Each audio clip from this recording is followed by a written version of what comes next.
Disebutkan dalam hadis Nabi Muhammad sallallahu alaihi wasallam bersabda, "An-nasu arba'atun," kata Nabi. Manusia itu ada 4 macam manusia itu. Rajulun atahullahu ilman wa malan. Yang pertama, ada orang yang diberi ilmu dan harta. Jadi di antara jumlah manusia ini ada kelompok orang yang pertama ini, orang yang luar biasa, dikasih ilmu, alim, mengamalkan ilmunya, ahli ibadah, terus banyak hartanya. Otomatis hartanya manfaat gitu. Ya, kalau orang itu punya harta kekayaan terus punya ilmu, pasti hartanya ini manfaatnya. Ini tingkatan yang paling tinggi gitu. Jadi orang yang paling tinggi, orang kaya yang berilmu, artinya dengan kekayaannya justru dibuat mendekatkan diri kepada Allah. Ya.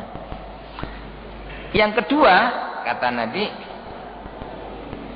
orang yang diberi ilmu tapi tidak dikasih harta.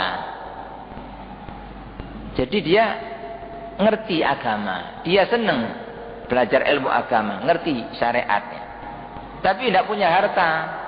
Ketika ada orang kaya beramal, tapi dirinya kepingin beramal tapi tidak mampu. Ya. Ketika ada orang kaya haji, dia kepingin haji tapi dia tidak mampu. Ya. Ketika ada orang kaya mau beramal dengan hartanya, dia tidak mampu. Itu kata Nabi. Ya. Fahuma fil ajri sawaun. Kedua orang ini dalam pahalanya persis sama, tidak ada bedanya sama sekali. Jadi orang kaya misalnya dengan hartanya dia senang infak, dengan kekayaannya dia haji, ibadah dengannya. Terus ada orang ngerti, berilmu, tapi tidak kaya, dia hanya bondo niat. Saking saya ini tidak punya, andaikan saya punya, saya tak ya, haji seperti orang itu.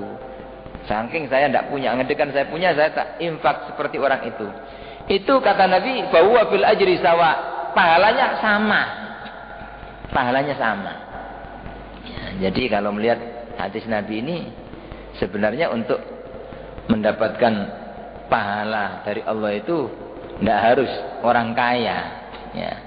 Jadi orang melarat pun bisa mendapatkan pahala haji, bisa. Ya. Mendapatkan pahala jihad juga bisa. Apa yang niat yang sungguh-sungguh, niat yang sungguh-sungguh. Terus yang ketiga, saya katakan, rajulun atahullahu malan walam yu'tahu ilman. Ada yang ketiga ini, orang yang dikasih harta tapi tidak dikasih ilmu. Jadi dia tidak pernah ngaji, tidak pernah berusaha untuk menuntut ilmu agama, kaya raya gitu. Kekayaannya hanya dibuat bersenang-senang, nuruti nafsu, dibuat berfoya-foya, dibuat memperindah dunianya, hanya senang-senang saja.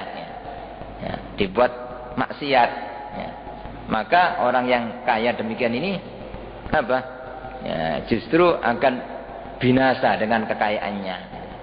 Dia justru akan menjadi orang yang bangkrut di akhirat, orang yang celaka selamanya.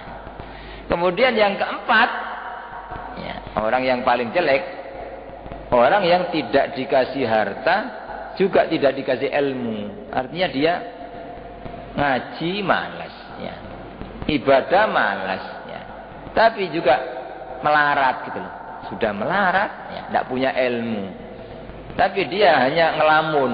Kalau ada orang kaya bangun rumah mewah, dia, waduh, saking saya melarat. Kalau saya kaya, saya tak bangun rumah seperti itu. Ada orang melencer ke tempat hiburan, maksiat, orang kaya, saking saya melarat. Andaikan saya kaya, saya tak ya, melakukan seperti orang kaya itu. Ya. Orang yang keempat ini dosanya, gitu, kerugiannya persis seperti orang yang ketiga tadi. Jadi dia tidak melakukan maksiat, tapi karena menginginkan maksiat yang dilakukan oleh orang kaya yang tidak berilmu tadi itu, orang yang keempat ini dapat dosa persis seperti itu. Ya. Jadi kembali, ya, kita yang belum diberi kemampuan untuk melakukan amal kebaikan, apakah itu infak, apakah itu haji, kita ini harus punya niatan untuk melakukan itu seperti yang dilakukan oleh orang yang punya harta, yang beribadah kepada Allah dengan hartanya itu. Ini supaya utuh